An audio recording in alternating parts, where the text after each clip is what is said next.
Assalamualaikum warahmatullahi wabarakatuh. Kami dari kumpulan 2 ingin membentangkan tajuk metodologi para sahabat dalam pembinaan hukum Islam. Nama kumpulan saya Ismi Afifah binti Saharudin, ketua. Yang kedua, Nur Syahidah binti Pantas. Yang ketiga, Muhammad Azim bin Roslan.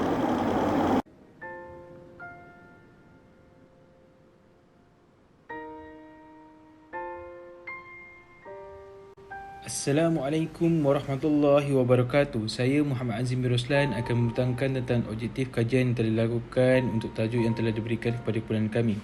Yang pertama, menjelaskan bukti bahawa sejak zaman awal penurunan wahyu kepada baginda Rasulullah SAW telah memberi keizinan ijtihad diguna pakai kepada para sahabat.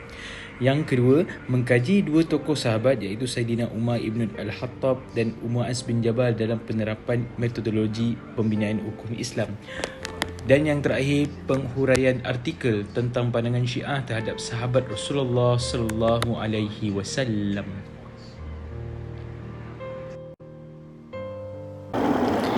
Definisi sahabat ialah pengertian dan makna sahabat menjadi penting jika umat Muslim mempelajari ilmu agama.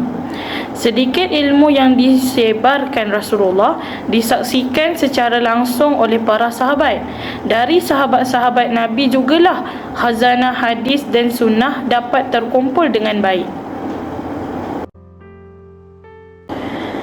Definisi ijtihad pula, sesuatu proses penetapan hukum syarak dengan menggunakan semua pemikiran dan tenaga. Yang kedua, ijtihad ni bertujuan untuk menciptakan solusi dalam pertanyaan hukum yang belum dijelaskan di dalam Al-Quran dan hadis. Kemuliaan para sahabat kembali disampaikan Allah SWT dalam surah Al-Anfal ayat 62. Allah SWT berfirman, "Dan jika mereka hendak menipumu, maka sesungguhnya cukuplah Allah menjadi pelindung bagimu. Dialah yang memberikan kekuatan kepadamu dengan pertolongannya dan dengan dukungan orang-orang mukmin." Seterusnya, sebab-sebab berlakunya perbezaan pendapat di kalangan para sahabat. Yang pertama, sebab-sebab peribadi dan metodologi. Yang dimaksudkan dengan sebab-sebab peribadi di sini ialah sebab-sebab yang berhubung secara langsung dengan diri seorang mujtahid, sahabat itu sendiri. Yang pertama, perbezaan dalam berdampingan dengan Rasulullah, iaitu keadaan masing-masing yang telah menyebabkan para sahabat ni tidak sama dari segi berdampingan dengan Rasulullah. Ada di kalangan para sahabat yang boleh dikatakan tidak pernah berenggang dengan Rasulullah, dan ada pula para sahabat yang tidak begitu berdamping dengan Rasulullah. Mereka yang lebih banyak berdamping dengan Rasulullah ni, dia mempunyai banyak kesempatan untuk belajar secara terus, dan dia dapat mengetahui kehendak hukum dari Rasulullah sendiri. Biodata Saidina Umar bin Khattab. Saidina Umar bin Khattab bin Nufail bin Abdul Uzza atau dipanggil sebagai Umar Al-Faruq ialah salah seorang daripada Bani Quraisy. Beliau dilahirkan pada 582 Masih di Mekah. Beliau menjadi khalifah kedua Islam pada 633 hingga 644 Masih. Saidina Umar bin Khattab telah mendapat hidayah Islam pada tahun ke-6 kenabian Nabi Muhammad SAW ketika beliau berumur 33 tahun. Ijtihad Saidina Umar dalam menetapkan hukum pada zaman pemerintahannya. Dalam melaksanakan tugas ijtihad, para sahabat mempunyai cara dan pandangan yang berbeza dan teratur. Ada nas-nas daripada Al-Quran dan As-Sunnah yang berjanggal dengan ijtihad tersebut akan terus terbatal. Contoh keadaan yang berlaku iaitu kes tanah-tanah yang ditawan di Iraq dan Parsi. Para sahabat bertelingkar tentang cara pembahagiannya.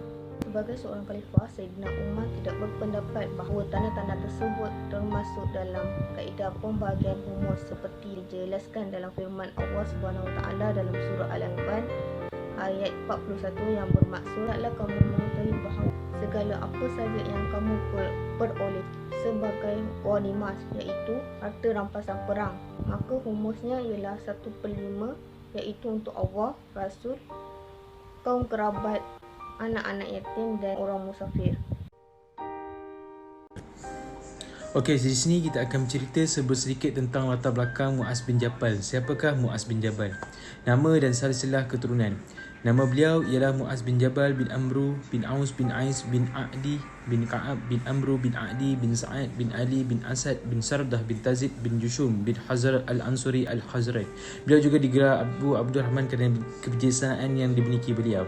Tempat dan tahun kelahiran Muaz bin Jabal. Dilahirkan di kota Madinah dan merupakan pembesar di antara dua kabilah besar, iaitu Aus dan Hazraj. Keislaman Muaz bin Jabal. Beliau memeluk Islam pada usia remaja pada umur 18 tahun dan merupakan salah seorang daripada 70 orang yang menyertai perjanjian Aqabah yang kedua. Tahun kewafatan Muaz bin Jabal. Beliau meninggal dunia pada tahun ke-18 Hijrah akibat penyakit taun ketika beliau berumur pada 38 tahun.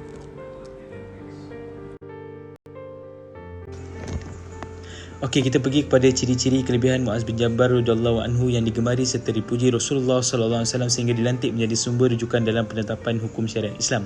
Yang pertama, beliau seorang berani dan tangkas. Ini dapat dibuktikan dalam pembabitan beliau dalam setiap peperangan yang dianjurkan oleh Rasulullah sallallahu alaihi wasallam. Seterusnya, beliau adalah seorang yang cerdik dan pandai. Ini menjadikan ciri-ciri yang paling utama yang Rasulullah sallallahu alaihi wasallam lihat sendiri dalam diri Muaz bin Jabal radhiyallahu anhu. Yang ketiga, beliau mempunyai kepakaran dalam menetapkan hukum syariat Islam. Seterusnya, beliau juga mahir dalam ilmu pembacaan Al-Quran. Dan yang terakhir, beliau adalah sebaik-baik sahabat yang Rasulullah sallallahu alaihi wasallam pernah ada ketika zaman baginda sallallahu alaihi wasallam. Okey, kita tiba kepada metodologi ijtihad Muaz bin Jabal radhiyallahu anhu dalam penetapan hukum Islam. Okey, dalam situasi kaedah istinbat hukum, beliau diutus ke negeri Yaman sebagai wakil bagi menyelesaikan permasalahan agama yang dihadapi umat Islam di sana. Okey, kaedah yang dunia pakai Muaz bin Jabal dalam menyelesaikan masalah mereka ialah ijtihad Muaz bin Jabal itu sendiri. Dan situasi yang kedua, hukuman ke atas wanita hamil. Beliau berpendapat bahawa hukuman ke atas wanita hamil perlu ditangguhkan sehingga anak itu lahir. Beliau lebih mengutamakan kepentingan nyawa bayi itu daripada hukuman rejam yang terus dilangsungkan ke atas ibunya. Dan situasi yang terakhir dalam membayar zakat mal dengan harga barang. Okey, pendapat Muaz bin Jabal radhiyallahu anhu terhadap pembayaran zakat harta sama nilai dengan harga barang. Okey, dengan kaedah ini lebih memudahkan penduduk Yaman dalam menjalankan ibadah zakat dengan fasiliti yang terhad disebabkan bilangan mereka yang minoriti ketika itu. Huraian artikel mengenai pandangan kaum Syiah terhadap sahabat Rasulullah sallallahu alaihi wasallam. Menurut ungkapan Al-Hafiz Abu Hatim Ar-Razi, keutamaan para sahabat Rasulullah SAW kerana mereka adalah orang-orang yang telah menyaksikan wahyu, mengetahui tafsir dan takwilnya. Mereka telah dipilih oleh Allah SWT bersama Rasulullah SAW, membantunya dalam menegakkan agama serta memenangkan hak beliau sehingga Rasulullah SAW sendiri rela menjadikan mereka sebagai sahabat baginda SAW. Majoriti ulama klasik Syiah 12 imam bukan sahaja memandang sahabat dengan pandangan negatif, bahkan memandang mereka dengan pandangan yang sangat jijik. Al-Qulaini meriwayatkan dari Hamran bin Ayun bahawa seluruh sahabat telah murtad setelah wafatnya Rasulullah SAW kecuali 3 orang, iaitu Sayyidina Ali bin Abi Talib, Salman Al-Farisi dan Abu Zar. Al-Qulaini juga menyebutkan dengan jelas bahawa Al-Shahini, iaitu Sayyidina Abu Bakar As-Siddiq dan Sayyidina Umar bin Khattab meninggal dunia dalam keadaan belum bertaubat kepada Allah sehingga layak mendapat laknat daripada Allah SWT, para malaikat dan seluruh manusia di muka bumi. Sikap ulama Syiah kontemporari hampir sama tujuannya dengan ulama sebelumnya, di mana penulisan mereka lebih bersifat ekstremis dalam menghasut penganut Syiah membenci para sahabat Rasulullah SAW. Kesimpulan yang dapat kita rumuskan untuk pembentangan yang telah dilakukan daripada kami tadi, Yang pertama, Rasulullah SAW dan para sahabat sangat bersikap amat prihatin kepada masalah umat Islam pada ketika itu, seperti mana hadis riwayat Imam Bukhari, tidak sempurna keimanan kamu sekiranya perut kamu kenyang sedangkan tetangga kamu berada dalam kelaparan.